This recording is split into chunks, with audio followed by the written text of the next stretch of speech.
Did you miss me? I missed you. So, today, let's just start by putting our hands on our heart, allowing ourselves to feel the emotion of missing something. You know, we're in this, I call it the grand conundrum, so I'm just going to keep calling it that. We're in this grand conundrum, and in it, there's a lot of what didn't work in the past that's dissolving. You did miss me. Oh, thank you, Meg. So there's a lot that we are dissolving. You know, the old paradigms are falling apart. And so this is about making a plan and sticking to it. And most of us, you know, I talk about this in the way that we divert ourselves. So first of all, just place your hand or your hands on your heart and allow yourself to be fully present, to draw your essence down into your body from wherever it's been so far today, and allow yourself to take a nice deep breath. Feel this grand temple that you live in, that you inhabit. And most of the time, we don't really even think about our bodies. We don't nourish them very well, you know. We don't take them on walks, and we actually talk about them just like I did. Like they're separate from us, whoever that us is that's being carted around in this body. So let's take a moment, just a moment here, to really put your hands on your chest and embody yourself, because you're not just a mind, you're not just a body, and you're not just a spirit. You're the synthesis of all of those into one magnificent you. And if you think about this, there is only going to ever be one you. Mathematically, they've proven. Now, sometimes we think we have twin flames, and we think we have doppelgangers, somebody who looks like us. But those people are never going to be you. They're never going to have the lilt in your voice. They're never going to have your passion, your purpose, or your prosperity. Only one you. There are no two pebbles on the beach that are exactly the same. So what if you make a plan to be the best you know how to be? And recently I was watching a documentary or something like that. Hey, Ted. And what it said was that this person, first thing in the morning, they thought about, what's the best me that I can be today? And at the end of the day, before they went to sleep, they went back and reflected. Was I the best me that I could be? You know, sometimes we get catty and gossipy and up in someone else's beeswax. But are you the best you know how to be right now? Sometimes I am, sometimes I'm not. So when you know this about yourself, when you know that sometimes you wobble and wiggle and wonder and worry, is that the best you? Because maybe the counterbalance to all the wiggling, wobbling, and worrying is not certainty, but experience. There is no certainty in life. None. Zip. Nada. So when we stop thinking, oh, I need to be stable, I need to be secure, I need to be certain what to do next, and realize, just like Gandalf, who was reached the end of what he thought was the end of the bridge, stopped, and took the next step, and the bridge appeared. That's how it works. And the way that you build this trust is by making a plan and sticking to it. So, over the last 25 years, since I quit my day job, I've made a bunch of plans. I planned over there, planned over there, planned over there. And most often, I didn't stick to them. But 2 years ago, 2.25 years ago, Spirit said to me, you're going to drum through this. That's my plan. And you'll notice, or maybe you don't, what I notice is that in it, I need what everyone is calling a self-daycare. That's good. We put ourselves in daycare. I love it. That's what happens when you put the emphasis on the wrong syllable. Oh. So, and the other thing is, let's all just lighten up. Find some music, dance, find some people to play with. Go take a walk, get on the water. Thank you, Ted. Yes, let's do it again. So, this, by the way, is the only summer of 2022. So, are you going to squander it, wobbling and worrying and wondering about stability and certainty and the need to know? Or are you going to expand and explore and experiment and experience?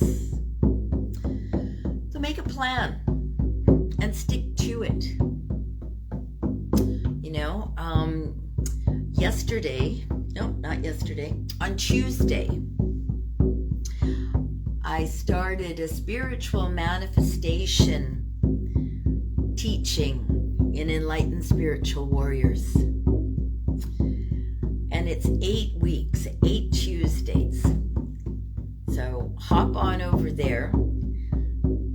And do you know, everyone cover your ears, that in 8 weeks, it's going to be September 13th. Maybe the 14th or the 15th. Because when I was putting together the teaching, I looked 8 weeks out. 8 weeks is going to go by. And where will you be?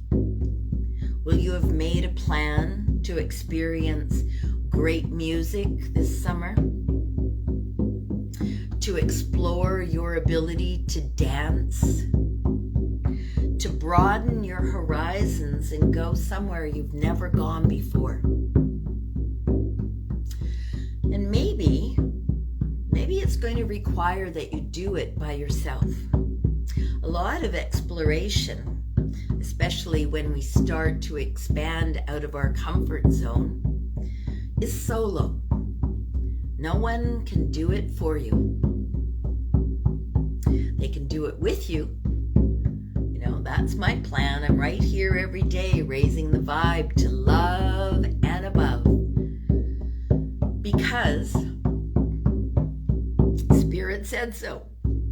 And when you walk the spiritual path, you listen, and then you take action. So my plan is to keep on drumming, to keep on shining more light, to live in bliss. And the Dalai Lama says that the purpose of life is happiness. You know, he's been in exile all of his life, except for, I think he was 11 or 13 when he had to leave Tibet. And he's one of the jolliest, happiest men. So if the Dalai Lama says that my purpose is happiness,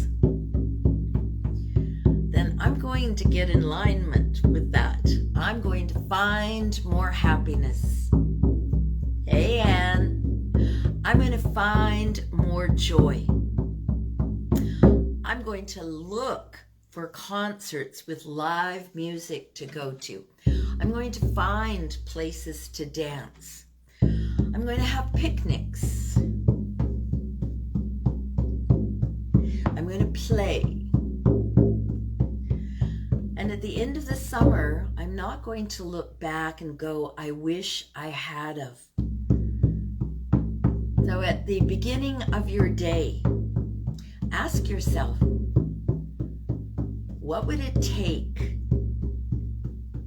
What would it take for me to be the most magnificent, amazing version of myself? What would that take? And then do that, whatever it is, because something will come to mind.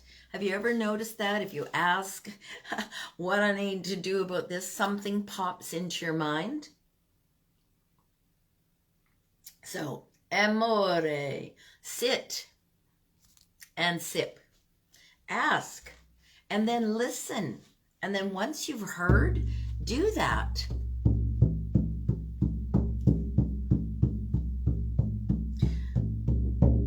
That's your intuition kicking in, giving you guidance. That's your inner guidance. Lighten up, absolutely, Verge. So, when you ask,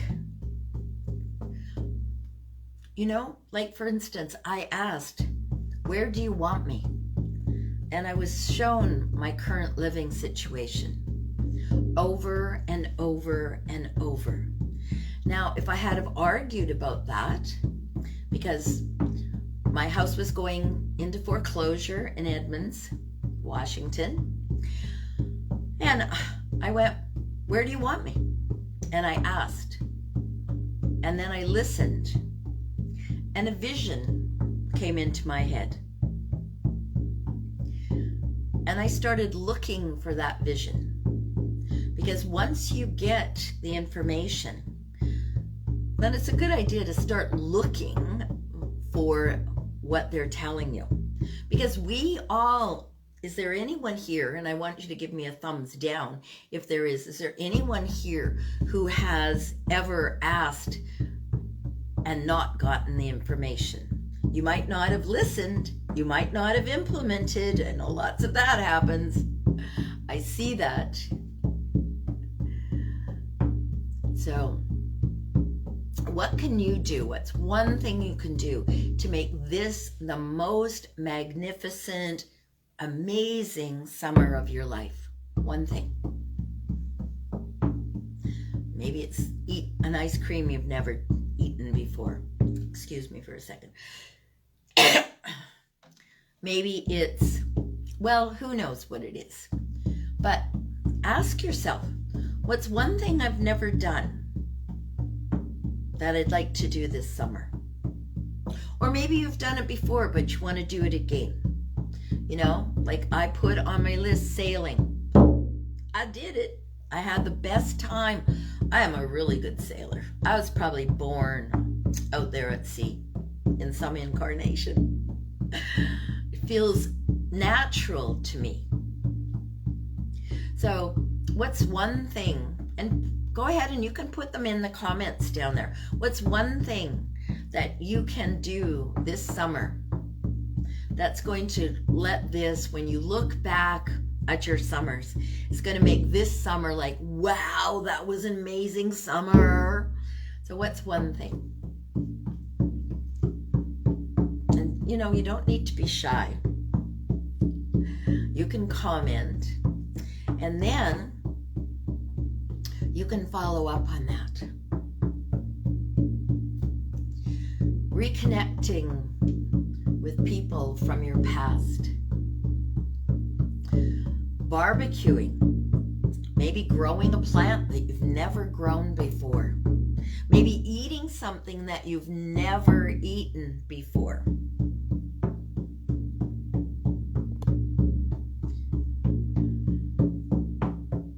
So something brand new.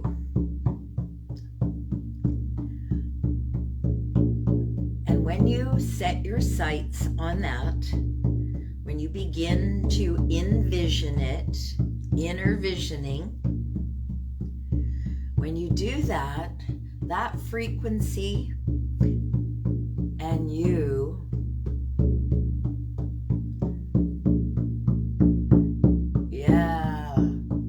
let go. So I'm going to talk about the word release. When you lease something, when you lease it, you sign a little thing that says, yes, I'm having this and I'm going to give you that for this. When you release it, the brain doesn't know the difference. And if you notice, when people release things as opposed to dropping them or letting them go, those things that they release come back.